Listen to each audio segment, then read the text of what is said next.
Good morning and welcome to Limitless, the show that brings you love and inspiration on a Saturday morning. And today we have a very interesting discussion that we're going to be we're going to be holding today that will be taking place.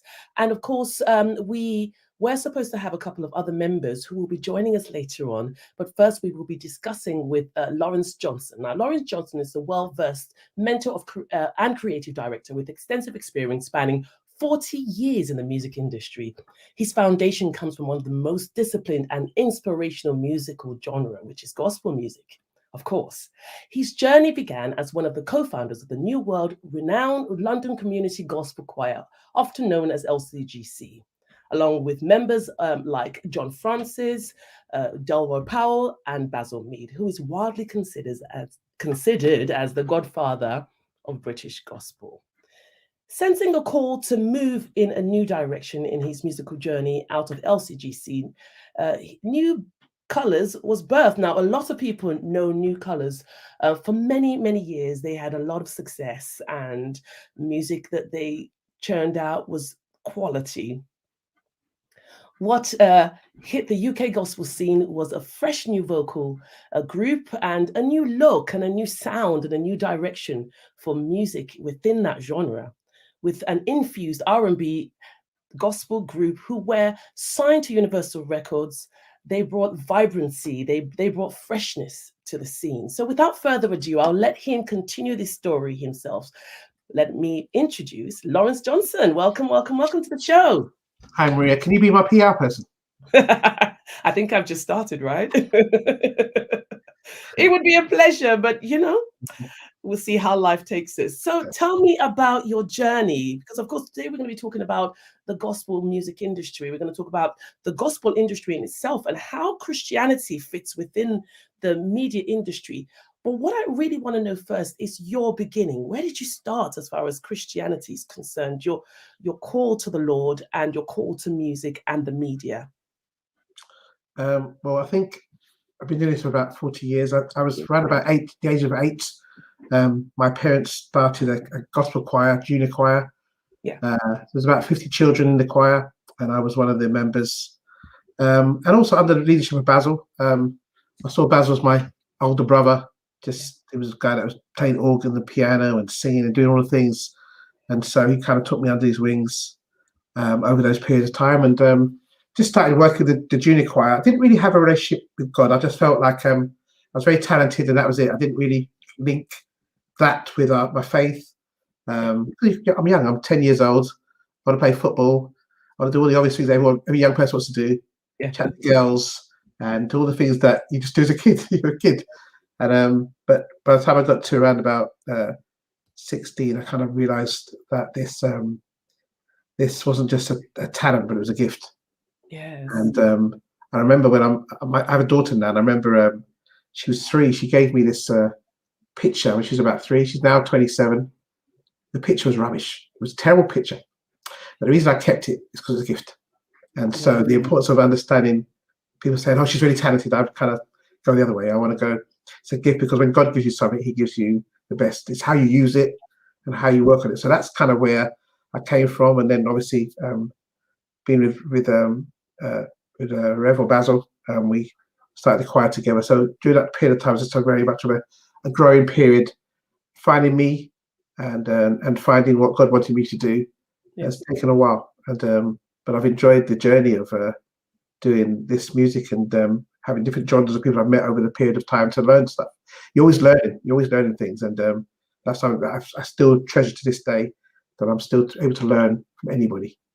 It's amazing, actually, because you started off with the church music, with the good news, the lyrical good news in music, and that was like your training ground. And since then, you've been able to bless so many other industries, musical industries, I mean, with your ability to arrange vocals to such a wonderful. I mean, a lot of what we hear in pop music, I'm sure a lot of that comes from you, or at least your influence, or people that you have mentored or who followed your footsteps or listened to the work you've done. How do you feel? How do you see God in that? Even though that it's not directly gospel music, but it is music in its sense. How do you see that as see the God in that work that you do? I put it all down to God. It has to be God, because I think, and I go back to the source. This gift was given to me by God, and so Yes. that's never been forgotten. So it's a bit like sometimes people forget, because it's music, they tend to go, oh, it's secular music. But then, yet you work if you're a nurse, you work with people that's not Christians. Yeah. You work in different professions, like, you in media, and you work with those people still. And so it's what you do, you maintain your decorum of what you do. Yes. I'm a human being. I like stuff as well, like everybody else, but there's a certain line where I go, where I would not compromise my faith. There have been times when I've been asked to do certain things that I feel really uncomfortable about doing. I just want to do it. Doesn't matter how much you're going to pay me. There are certain principles that I will maintain, and so that's really important to do that. And I think sometimes, as people in music, one of the things I've always asked God for is clear direction on what I should do. Have I made mistakes in life with this? Yes, I have. You learn stuff, man. I'm always very honest about that. With the success have been failures, and but I always know that God's been with me, and my part of when I work with different artists is you're learning new things, and it's not just about so much about the music, but they check your lifestyle, how you are as a person, and how relatable you are to them as Christians. How do we win them if we're not relatable to them? And the first thing someone wants to hear from me is not, I'm a Christian. They should see it in my lifestyle. They should see something about you. Go, well, why are you like that? Why do you do this? And I think that's a more important way of how I've been able to reach people through what God has blessed me with.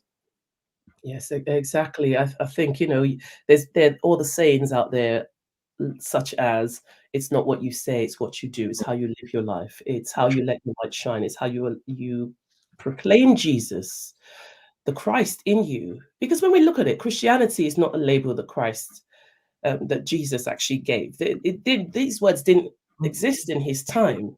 And he didn't say, go out and make people Christians. He didn't say that. In fact, Christianity was the actual word was a negative word. It was used to humiliate and to identify those who would be persecuted by the Romans. And, it's not till Constantine had a vision that things changed around. And even then there was still bloodshed. So Definitely. that in itself carries a lot of, could carry a lot of shame. It's proclaiming God through God in you and your action in the ways that you are. And that brings us back to the media, the fact that you have this God in you has taken you to places that many Christians haven't been able to go. I mean, you've worked with Simon Cowell, and through that, the bands like the Rivals, Girls Aloud, Lamar, etc., working in the production of films that haven't even been released. Lots of popular films out there. Do you see how do you see Christians getting into the media as we move towards the more into the 21st century? How do you feel Christians need to make their self heard within the media, the greater media industry? Where do you think we have a place? Because obviously churches are going more and more into social media now in order to ensure that the message is still given, even if there were some kind of a lockdown in the future. Where do you think generally the average Christian needs to get their voice amplified within the media?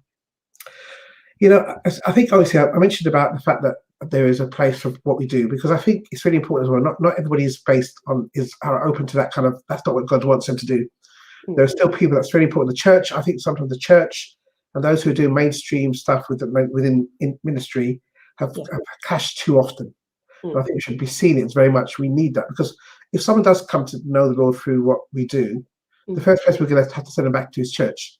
Yes. So the key is we need to be working more together and becoming more cohesive in what we do and understanding this is what we want to do. It's a bit like worker bees. Everybody has a part to play, and probably less of the arguing about they should be out there doing this, or you're just in church, just doing church stuff. We need both of them, because that's the whole idea that we bring them back to the Lord, and that they'll be able to relate to what's going on. But I think it's important that it's a calling. It's not everybody. And so you literally got the right mindset for what it is. It's not always positive. Sometimes sometimes very long hours. And I think you have to come to this knowing what you want to do. I mean, there are people who want to do this because they want to become famous. And if that's what they want to do, that's fine. There are those of us who've been doing this for a long time that have just done it initially to do because we enjoy music generally. I listen to all music. I don't just listen to gospel. I mean, that's my love, man, gospel music. But I listen to different music. I listen to R&B, I listen to Motown, I listen to classical stuff. I listen to pop stuff. So I listen to music, but I know where my roots are. I know what has helped me, what songs have inspired me during times when I felt low, times when I felt really high. I remember seeing different gospel artists over the years, Andre Crouch and those artists, and just being so inspired by a lot of these guys and understanding that. But there's also a lifestyle that goes with it. And so that's the difference. When you're in that stream of media, the media look at you differently. And so you have to maintain who you are in your integrity. So there might be, as I mentioned before, there be certain things that we may be asked to do that I would feel conflict against my faith. I remember once being asked to do a certain song, and it was to do with Hare Krishna, and I just felt I don't want to do that particular song because they're going to pay me well, but that's just not, because I also understand that the doors were opened by God, not because of my gift, because it's back to Him again. No matter what happens, it comes back to Him. So I just want to let you know, I had a dream when I was 17. I wanted to work on something to do with Disney. It never happened. I had other things going on. It never happened. And I at 57, I had a phone call from a guy called Adam Menkins' company, the guys who do all the Pocahontas, Hunchback of Notre Dame, Beauty and the Beast, all the things that you all love watching on cartoons. And it was for them asking me, could I do a song on the Aladdin film with Will Smith. 57. I wanted to do it when I was 17. So in other words, God gives you the desires of your heart. It was the thing, and I've forgotten about it. So I always say to people that once you've given God your heart, He'll open the right doors for you. It's not going to be always about I need that person to open that door. But I really believe that the links of what we do is ordered by our steps are ordered by God. And so the things that you want to do, it might not be for it might not happen now. And He'll put you with the right people around you that will kind of mentor you, support you. Be honest. Because sometimes I talk to people, I tell them the truth, it's not easy. I don't just give that whole thing of that. And if you're interested in doing this because you want fame, then I say I'm not the person to talk to about that, because I realize that the door that God has opened, it's been Him opening it, and not so much about talent or gift. And so I really stress that it's important that you know that it's something that you need to do, and that very often you are put on the lines as a Christian about your faith, and you're put in positions that you might be in a position that might be difficult, and you don't want to compromise your faith. No matter what happens, He comes first. And I remember when I was doing the agency, I had an agency, and very successful. I had 4 people working full time. We were doing obviously Simon Cowell's, and I was doing all the X Factor shows and all that stuff. And after about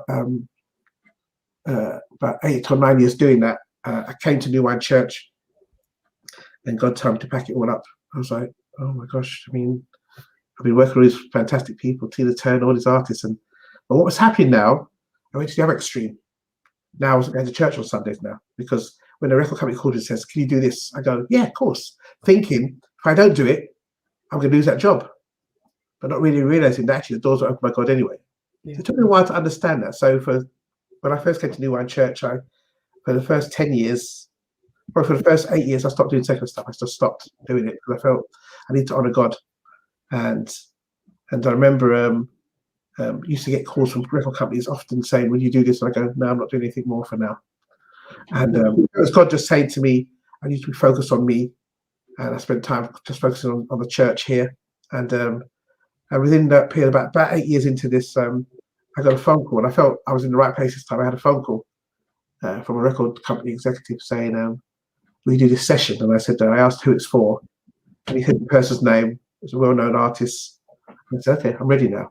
And then the first thing he said to me was, oh, the session's going to be on Sunday. I went, nah, I'm not interested. They went, okay, we'll change it. And I think that was God testing me to see had I learned anything about principles. Not to say I don't do jobs on Sunday, but I just it was becoming a habit where it was I was running to do stuff for them and forgetting my principles of what God's brought me up on, my family's brought me up on. So that took a while to register, but it has registered now. Yeah. And, it really is a typical example of God giving grace to the humble. I think a lot of people think, oh, humility, it means just, I'm a peaceful person. I don't do any, you know what I'm saying? But the humility is understanding that it is through God that we live and breathe and have our being. So with that, we still are bold, and we still know whose we are. And through that, we understand that we are new creation, and great because Christ lives in us, and through us, we're able to live, breathe, and have our being. That is the humility, not, oh my gosh, I better not do anything. Oh, I don't want to post because that would make me seem. No, we post because Christ lives in us, and the great Christ that lives in us can shine through. If we don't post and no one knows you're there, then how does he shine through us? You know? So I really love it. I love the humility, which really signposts for many people out there that actually this is how you become so successful. Maria, can I ask you a question? Hmm. Do you like my dye on my beard? I dyed it grey. I just want to make sure. I don't know what you think. I'm looking at the beard. You like the dye? I do. You know, I love grey hair. I do. I dyed it. I dyed it grey. Just want to let you know. So people are watching it, go with that. I dyed it grey because I hate grey's in colour. I look at it now thinking, yeah. No, I like it. I like it. I like grey hair. I've been waiting for grey hair. It's not coming. What's going on? It's not coming. You know what? I'm gonna have to. Oh no, actually, I tell a lie. I had one grey hair. Guess where it's growing from? Where? My ears. I was teaching. At the time I was a contract where I was teaching some young people music, and you can just imagine what type of music they were creating at the early stage. And I looked at the mirror one day after a very stressful, very loud, session, and I noticed something coming out of my ears. That's not where I wanted to go. What's up? My daughter does it. My daughter takes me this all the time. My daughter goes. My daughter does. My wife goes. The other day, I went into the cupboard and I found this box of dye. I said to my wife, "Is there a reason why it's in the cupboard? What are you trying to say?" They're trying to dye. I don't know what's wrong with them. I don't know what's going on. They try to make me young for some reason. Anyway, I dressed a bit. I told them, so you yourself, people. I might go grey as well. Actually, I might just do that. You know what? You're inspiring me. Watch that space. But going back to the media again, I love it. And one of the things that I was studying when I was looking through this whole topic, the media, and I was thinking, oh my goodness, when we think about Christ being the great mediator, Christ is the one. God is the one that started off the media, because he used Christ to convey his message, and that's what the media really is doing. Television is obviously televising someone's vision. Radio's amplifying somebody's agenda, and of course, the media generally is, as many mediums are out there, they are carrying a message to somebody, be it good or bad. And so that's the reason why we, as the chosen, with Christ living in us, why we identify as the title of Christian, Christ living in us, we need to be in that media, whether it's the simplest form, whether it's just to post something inspirational on social media so that people, or whether it's just to show our lives as raw as it is. And that takes us back to some of the things that when we spoke on the phone and you talked about your life and how transparent you felt you needed to be. I just felt, wow, what a gift. What a gift to people out there to really see truth in its rawest form. What do you think about that? That in itself? It's not for everybody. I think sometimes some people may be a bit more shy about certain things, and that's just how God has made me.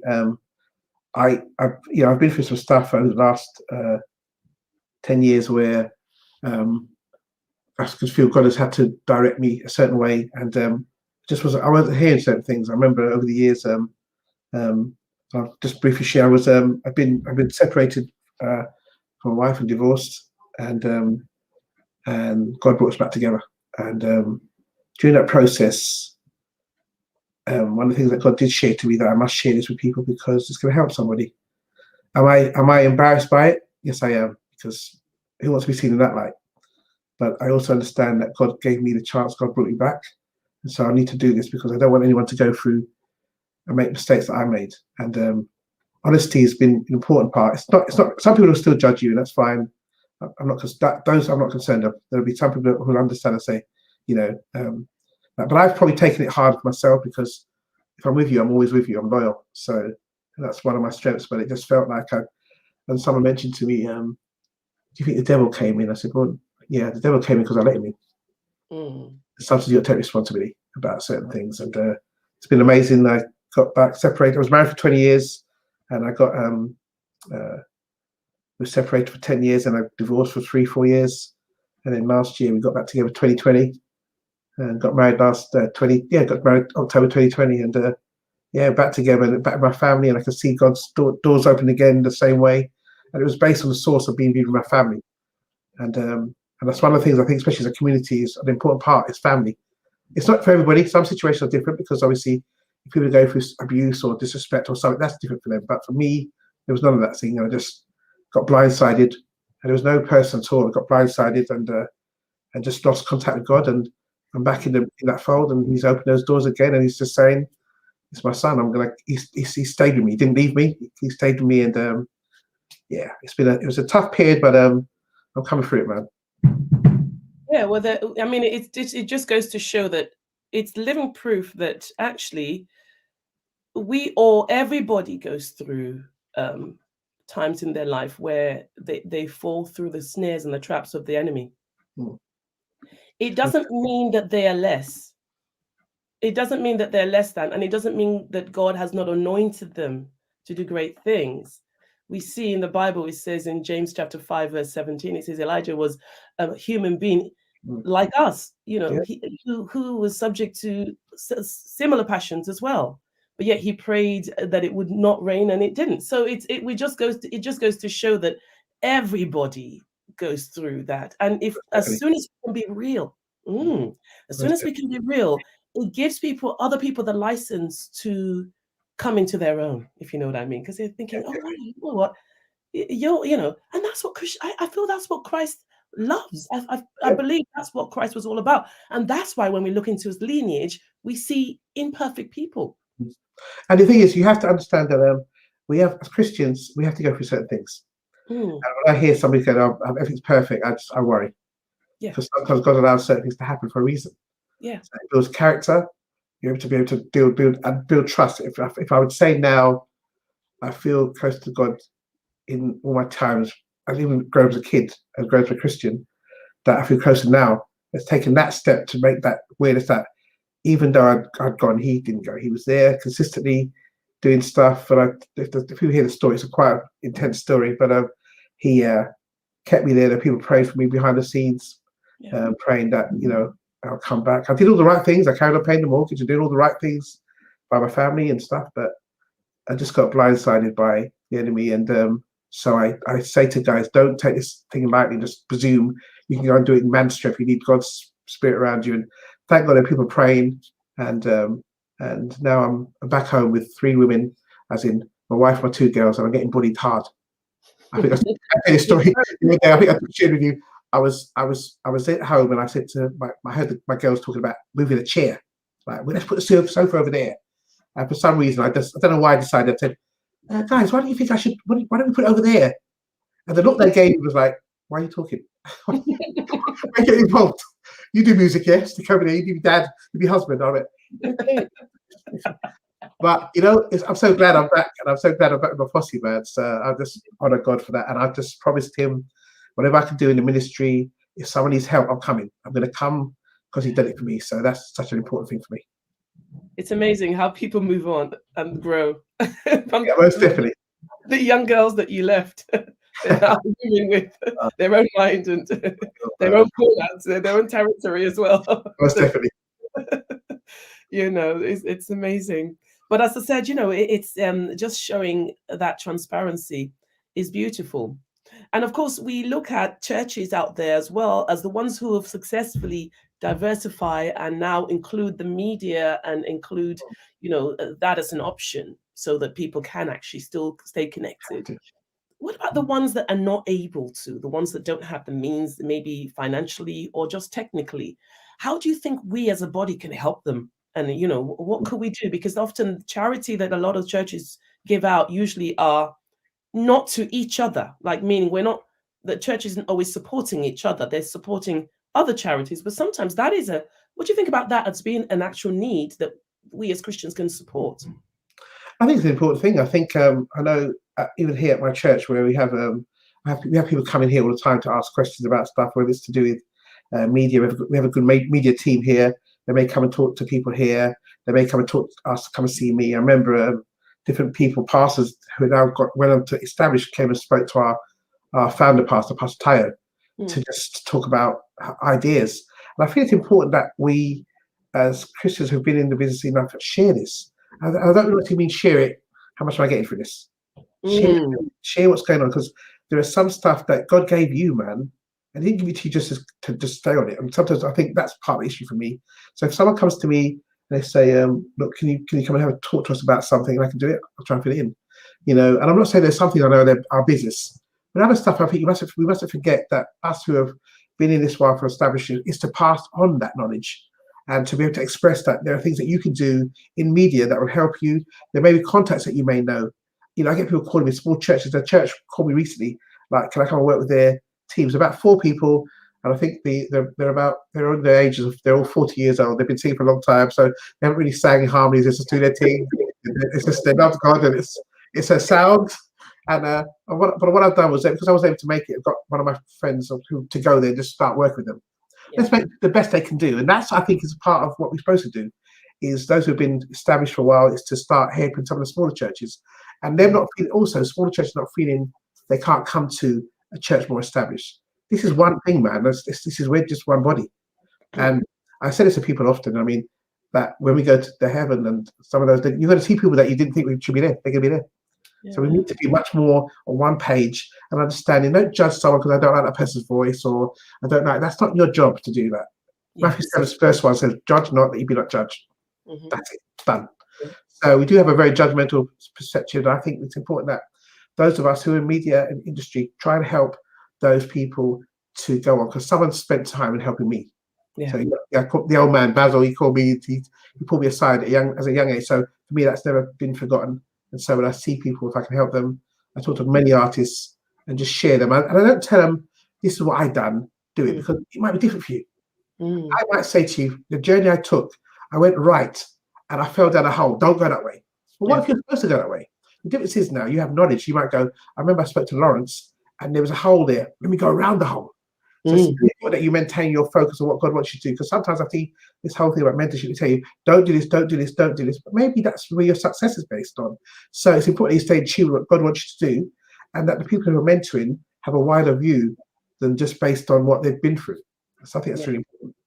Yeah, most definitely. Most definitely. And I think that, obviously you've come a long way, having started with LCGC, being there right from the beginning and dealt with some of the prejudices, with starting that. And you've probably seen a lot of changes. Could you tell us some of the obvious changes that you see now in the gospel and the Christian industry and how it's changed? I think definitely the coming together. During the time we started the choir, there was no coming together. Generally, if you were from New Testament Church of God, you stayed in New Testament. If you're with prophecy, if you're with independent church, everyone just kind of kept their own. And that was in the Caribbean circuit. And there was no mix with other churches. There was no mix with other African churches, or everyone just seemed to be so scattered. Now you see collaboration with different artists, like you see Sarah Timo with Vonnie Morgan, and churches coming together. So now it's not so much an African church or a Caribbean church, it's just a church. And so we've come a long way over years, where I see people now collaborating and coming together as one, and not understanding also our culture, that we are one. We didn't understand all that. For us who were born here in Britain, I didn't understand anything at all where I came from. I thought that had no sense of our roots and where we came from. And so that's had a major impact on why we do certain things. And so now when you get to understand a bit more about your history, you can now see where you can go. And I think that's an important part of understanding. And there is, as I say, there's so much more of a cohesiveness about us now. Is there still more work to be done? Yes, there is still work to be done. But I feel that it's been led by God. There's different groups who are trying to bring people together. I think it's important to understand we are one voice. I have a project with a friend of mine called Les Moyer, and Les and myself do this thing we call One Voice, where we brought Christian artists together. And I remember when I started LCGC, we were kind of probably the most controversial group at the time, because of the fact that the choir was made up of people from the Seventh-day Adventists, Apostolic Faith. We had African people, we had English people, we had different nationalities, and we realised that there were certain things that there'll be certain lines that would be parallel. We wouldn't kind of cohesive on anything. But the one thing we did relate to was that we love God. We worked on those bases. And I remember doing that and having that kind of situation. And I remember during that whole period, I found out so much more about my faith just by mixing with other people and learning other things. because we were very sheltered, and it was hard to see that now. And I remember I went to America and I saw my dad, and he said to me, my parents are in America, so he said to me, "How's things going?" And I was like, "Well, I'm doing really well. I'm working with this artist." And I mentioned these secular artists, and my dad said to me, "That's really good, son. So what do you do for God now?" And I'm like, oh, why do my parents do that? I was trying to tell you something good. I'm just finished working George Michael. And he's like, "That's good. So what do you do for God now?" I was like, oh. And I got really angry. I was like, I don't want to do church people because of LCGC being shut off. I remember doing concerts where we got booed. We went through a lot of stuff, and I became angry towards our gospel community. And my dad said something to me. He said to me, "But Lawrence, you can't do nothing from outside." I hated those words, but it was so true. And I went back, and I came back to England, and I sat at home and I was watching TV. It was the tsunami at the time, and I felt God saying to me, "I want you to bring my people together." Yeah. I was like, "What people? They're not my people." And I had this big back with God, and I called my friend Les. I said, "Les, I'm not even sure it's God. I'm real. I keep it real." I said, "I'm not even sure if it's God." You know, people always say, "God told me." I'm like, "Be sure it's God told you, not you just your own imagination." And I said, "I'm not sure if it's God. I think we should do something." So I called him. He was in Nashville at the time. Yeah. And he called me back 2 hours later. He said, "I've just called Abbey Road Studio. They're giving us a studio." Abbey Road Studio, people don't know, is like the most famous studio. £2,000 a day.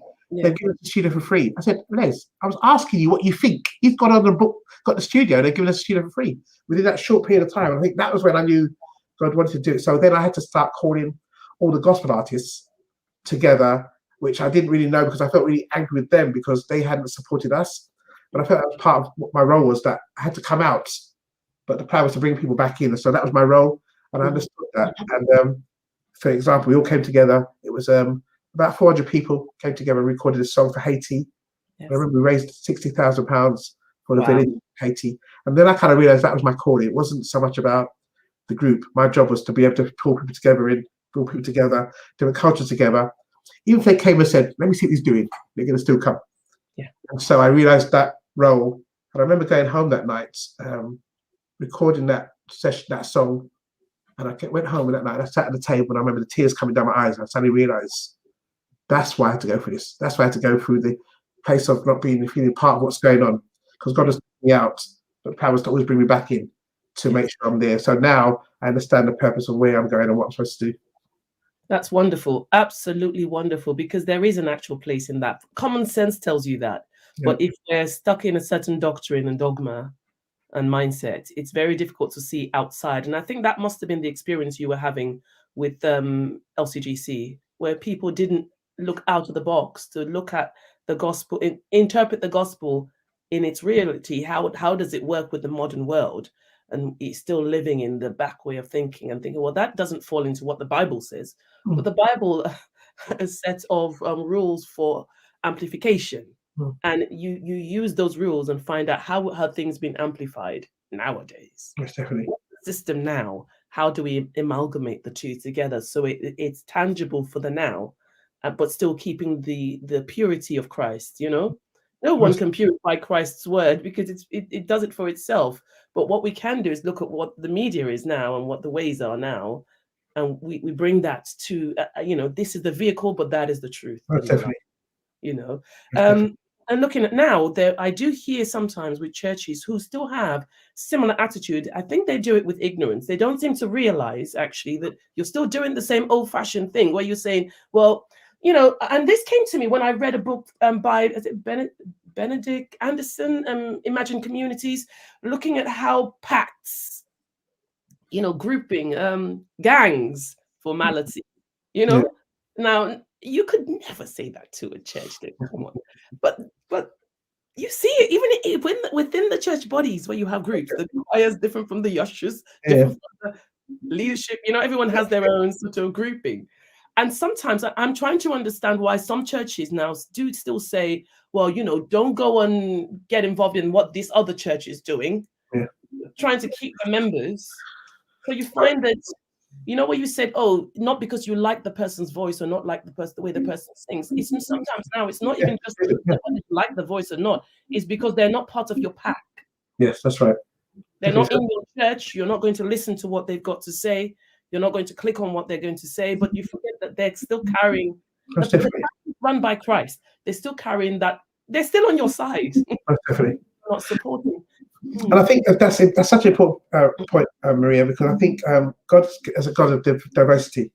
And so he brings us together for a reason. There be some people that are reach. And I think, for example, one of the things I'm seeing a lot now is a lot of the younger artists coming up. I'm so pleased to see that, because I'm seeing diversity of things that, I'm watching stuff with my daughter and I'm thinking, who's that artist? Who is she? And you're learning stuff from them, because I was one of those artists. And so I think it's important that we have youthfulness and have the freshness of what's going on. But it's still a role that us older ones still have to play. The experience, I love youthfulness and I love experience together. I like the mixture of both of those. We need both. Yeah. And my mum has an expression that says, new broom sweeps good, old broom sweeps corners. So in other words, we need both. And so we need to make sure that the younger ones that are coming up who are going to carry this on are ready and prepared and not in a position where they're exposed. At the same time, we need to understand that we are diverse. God made us this way for a reason. He made us diverse, and he knew that our personality and who we are going to reach certain people that I won't reach, Maria will reach. And that's important to understand that.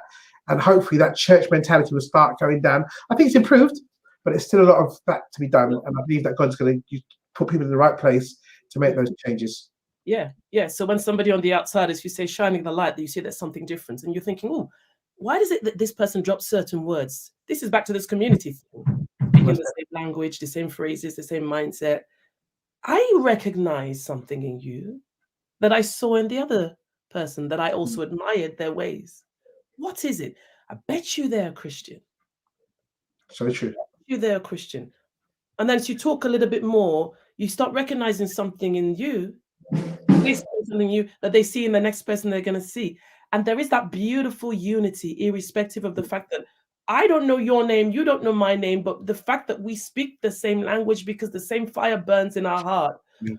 We gravitate to each other. And, irrespective of our color differences, our language, our actual, translation, and that's important. So I think that, and we're both agreeing on this, Lawrence, but the thing is, what can we actually as Christians do? That sometimes action needs to be done to change a culture. Certain tangible action, something needs to change, some decision needs to be made, or some dialogue needs to be reached to make a change subconsciously. Like, I've heard a particular pastor that mentioned repetition is key. The more you repeat certain things, the more the subconscious nature will change. So what do you think that could be done to bring this together? Because it's obviously there and it's been spoken about, but nothing's changed. By the way, if you hear any noise, I can hear my musicians next door playing drums. I'm on Limitless, guys. Stop making noise. This is live TV. Sorry about that. But we're on TV. I am. Anyway, stop interrupting. Anyway, sorry about that. So what it is, Maria, is that one of the things I think is good is I've heard that I've got the pronunciation. I think it's GMIA.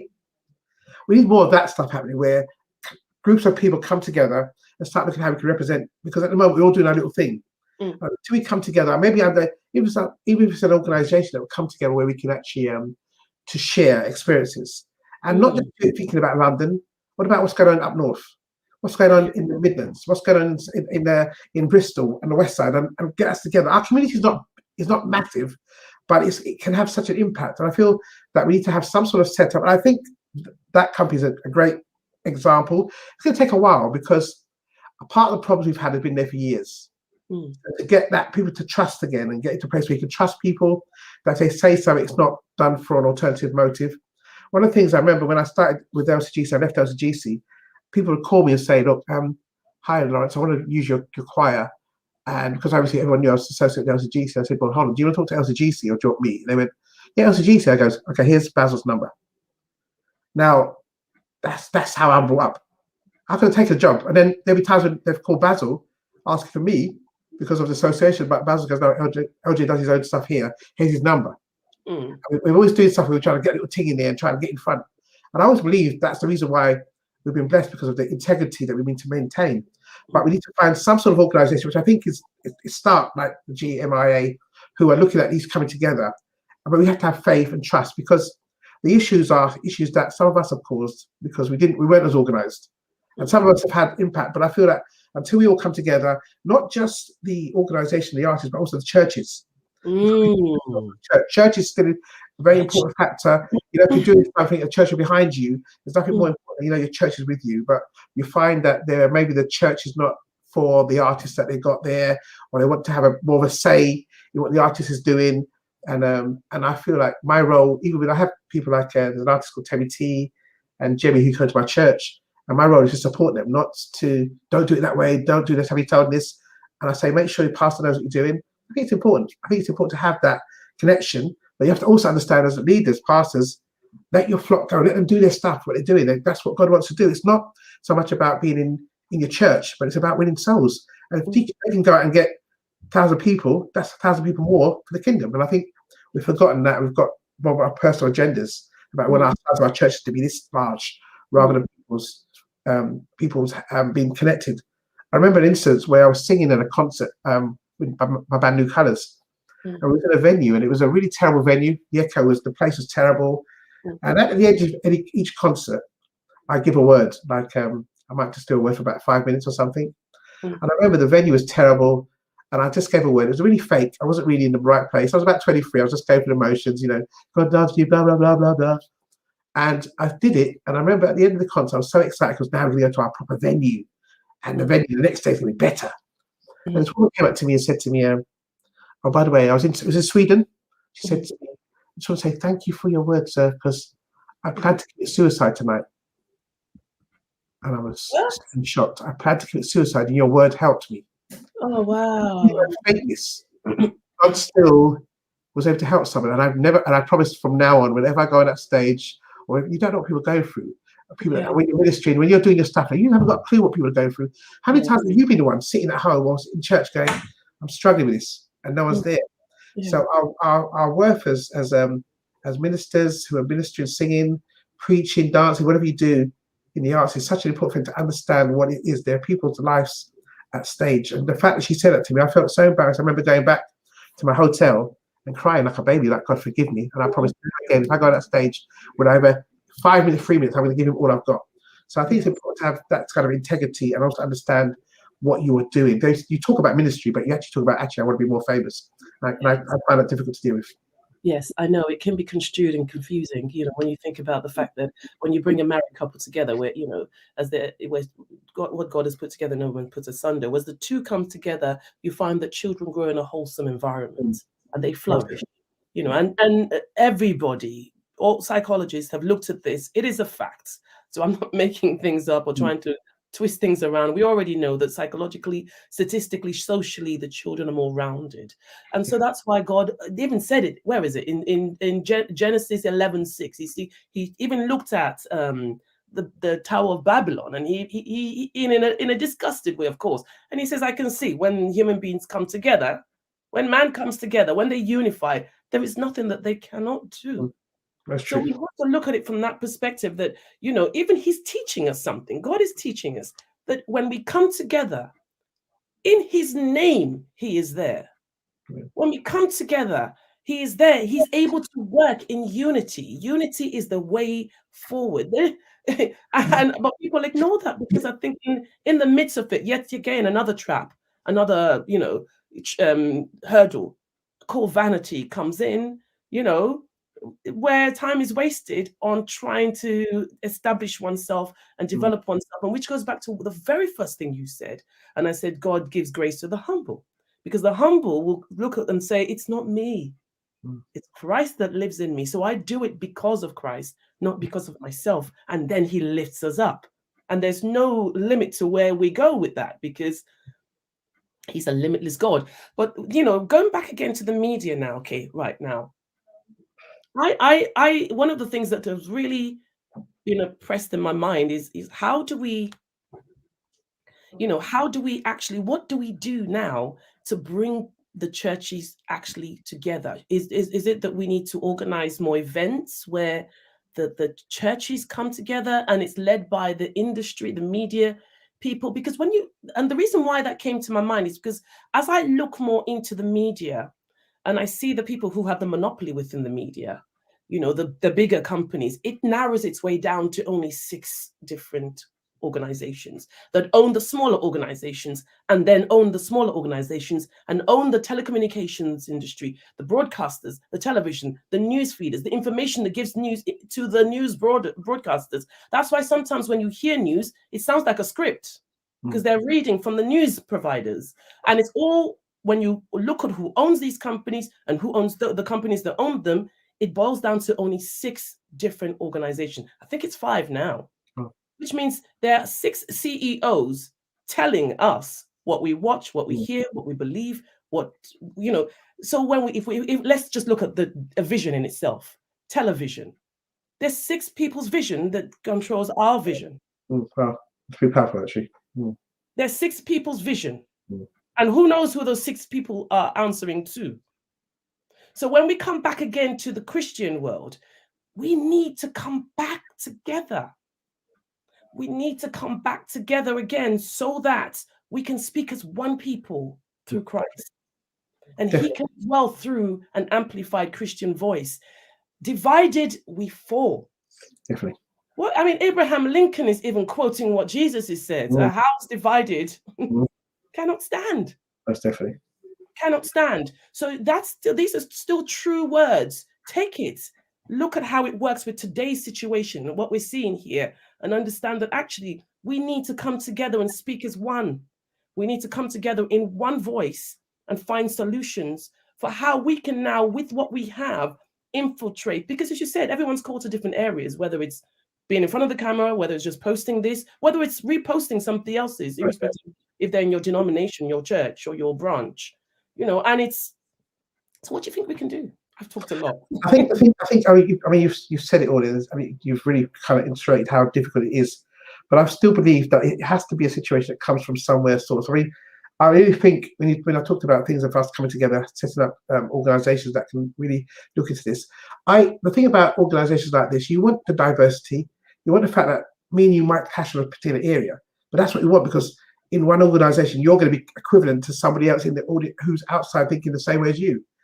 So we don't need yes people, because we need people that have that argument. But the key is we need to represent our community. And I think it only comes together when we start talking like the situation, having organisations set up, like the different companies I know are setting up now, gospel music all around England. And that's where it starts from. Because what you'll find now is there's frustration because it's not been dealt with.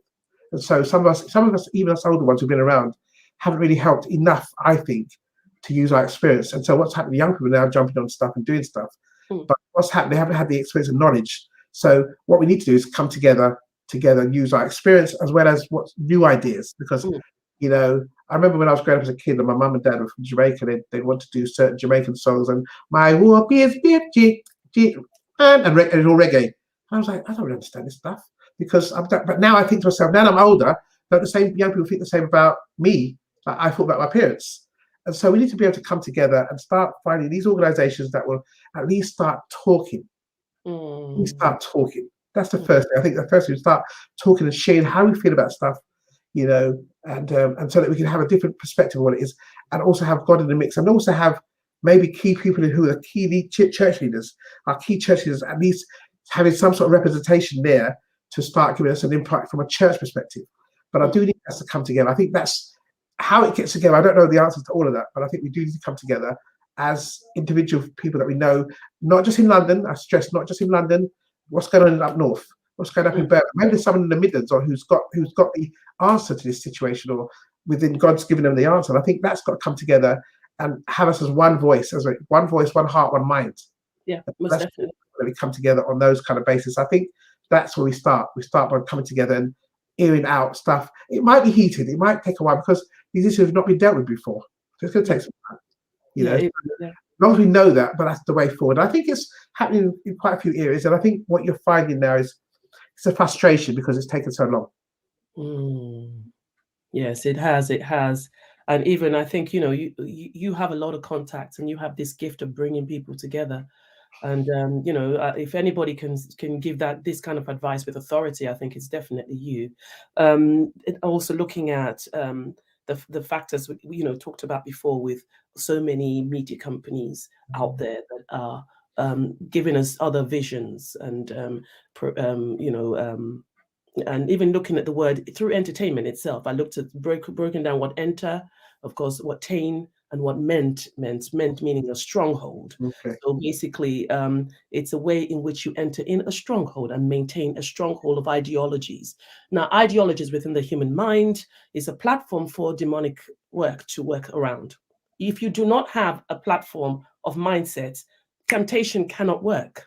Okay. So until you have infiltrated a certain mindset into a human's mind and subconsciously it becomes who they are, whether they know or not, you can't send your little foot soldiers out there to go and tempt them. And so there's some ideology and mindsets that need to be ingrained into the human mind that competes so that there is if you're going to have negative, we need to have some positive as well, right from children's program all the way up in a palatable way that can be received. So I stop and I think, well, what does that mean now? We look at that now. When we look at the church, we look at the power that churches do have. They got the grace, for goodness sake. They got the power. But this is a different time and people access information in a different way. Yeah.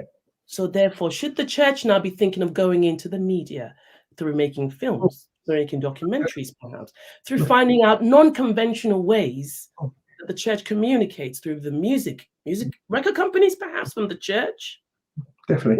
Where the music, because distribution is another issue as well, where you look at the distribution companies that can get the music or get the films or the productions to be global is in the power of certain individual with a certain amount of money. And before you can be able to get that money off them, they need to have a higher percentage of your company, which means anything you do needs to go through their approval. There again, another person's vision. So it's a case of the vision from Christ is from us. Should we not be the one leading the way as far as the media? I mean, what do you think? Because I think if you go to some pastors and you say, right, we need to be making some films, they'll be like, what?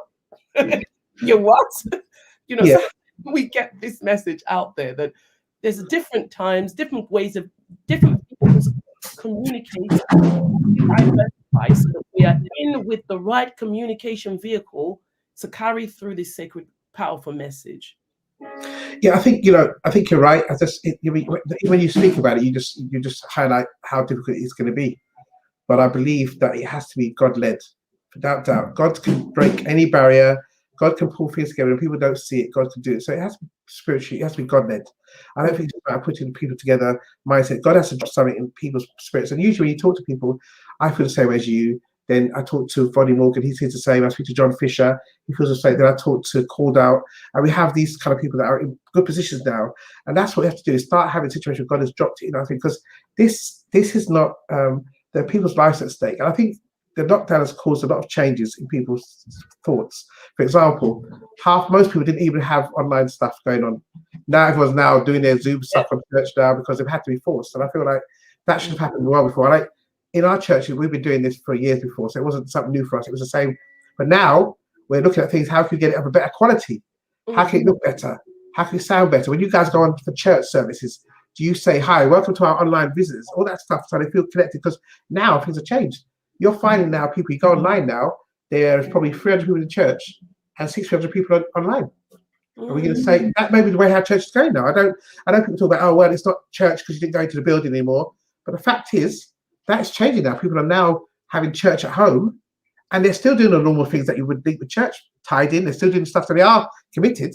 But I feel like we have to be adaptable to what the changes are going and where we're going now. And I think the pastors and leaders have to be in tune with that situation and in line with what God is doing, telling them to do, and saying, well, this is where the church is going. This is where God wants us to go. Let's look at this. It may be different in how we do things. It may be different how your persona of church. Maybe you have to start bringing some younger leaders into your board, rather than just the older guys that have been around for ages. Maybe you have to change the mixture. Maybe there should be more women involved in the board. So it has a different mindset instead of this traditional, we've got you 5, 6 people and you're older men, older Jamaican men or older Caribbean men or older African men, and it's that set and it's that mindset. And that becomes less of what's going on in our community and more about individual hierarchy. And I think those changes are those people that want to make those changes, saying, let's bring some freshness into it and still be led by God, is where we're going to go forward, because God has the answer. So we just got to come together and say, right, God, where do you want us to go? Okay, change that person, add that person. And I think that will come in place. But we need to be honest and come away from how we've always done stuff, because I'm an older guy. I'm older than that, and I still know we've got to change stuff. So I don't understand why we don't get that place, and that for me is one of the frustrating things. But I believe Yeah, God will change that. I love it. I love what you're saying, and I really do. You know, I'm glad when you talked about the fact that you spoke to people and they're like, yeah, we're thinking the same as you. I mean, that's great. That's amazing. And then talking about the fact that, you know, like James, you know, in the Bible talks about now the action. We've got the faith to do this. We know something is wrong. Most definitely. Got to do it. Pray. Someone's having a good time there. And I pray that with this discussion that something will happen. I pray Mm, that someone is out there that will take a step and act upon the most faith, definitely.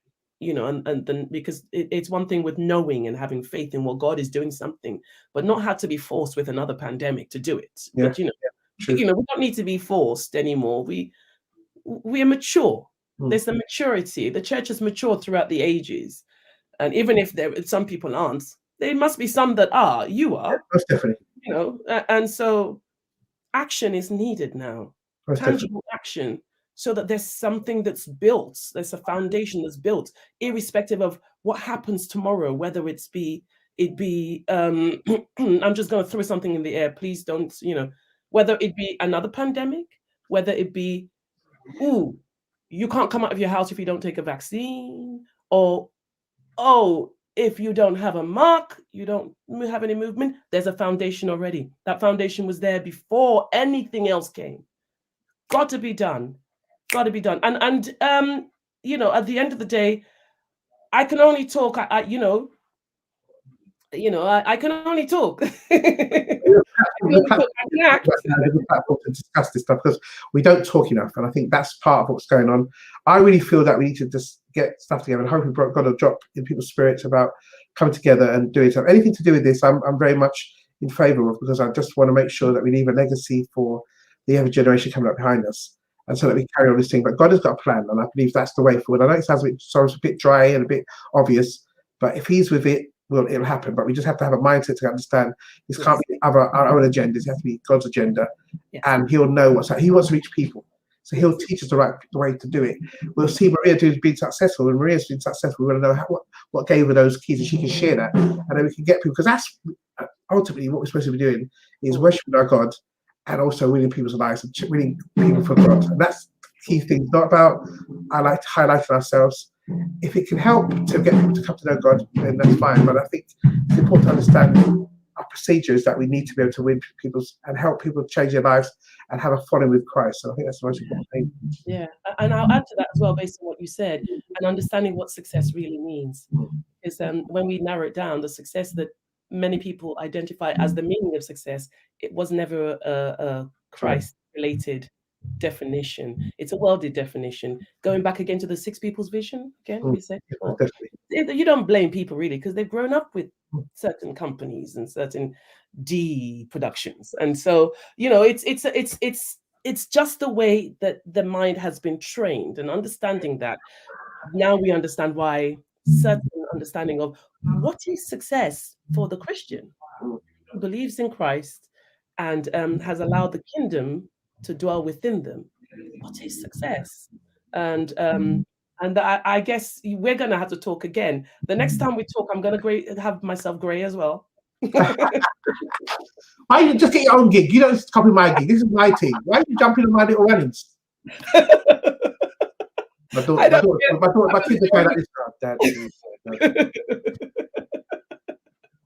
I'm going to join you. I'm going to go grey as well. In fact, the last thing I want is to be grey and then you've gone back to black. I think I'm going to stay here, dear. This is trying it. Because the thing about this, you've got to do it every 2 or 3 days. I got time. Wow, that's a lot. That's amazing. But you're doing a great job, by the way. I'm so proud. It's good seeing that we have key people now. We've got key people in place. It's just now to get God to give us that master plan on how we can put this all together. Yes, definitely. And it will, in Jesus' name. It will. It's been wonderful speaking to you, and I think there'll be people out there who would want to know and follow you and know what you're doing. Can you give us your handle so that people can be able to follow you? Is that a technical term? What's that being handled? What's that? Something like that. Oh, it's a youth term. Okay, Dad, handle to me. Oh my God, handle. Social media. Is that stuff like Instagram? And like all that Instagram, stuff? Yeah, social media. Yeah. So what I'll do is I'll I'll get information to you. I don't know how to get it. Sorry, that's some curious stuff. Oh, it's the reason I told you. Look, it's great for a reason. Okay, well, you know what? If you go, this is to everybody out there. If you go onto Google and you put down Lawrence Johnson, this man is famous. It will come up how you can connect with him. Yeah. You know, Oh, famous people don't have to announce themselves. See, I'm just so rubbish at all this technical stuff. I was on like, I'm supposed to be on early. I'm like about at 8:30 going, okay, Google, what's this? What's this? Oh, so embarrassing. Sorry about it. It's old. You're still, I don't even know. I'm lost for word. You are you. That's And, it. Definitely. that's timeless and ageless, which is wonderful. Thank you so much for being on the show. It's come to an end, and I look forward to having you on the show again in the future. And God bless you. Keep up what you do. We're really proud of you. Thank you so much. God bless. God bless. Bye. Wow, what a wonderful, wonderful, wonderful time that we've had this morning. We've learned and we've grown, and I believe that we've moved in understanding and progressed in this movement, this Christianity and the media. It's something that I would love to talk about again and again and again, and it can never be exhausted until we reach perfection in Christ. We talk about different ways because the media is no new thing. Christ was the great mediator. So there you go. God used Christ to bring his message onto this world. And today he's using us. And so therefore we move and we are that media. We are those who speak through Christ speaking through us. We speak the word of God and we proclaim it to our neighbors and to the uttermost part of the world. So thank you for for linking in with us today and viewing and being connected with us today. I look forward to some more Limitless next week, same time and same place. And until then, goodbye and God bless you.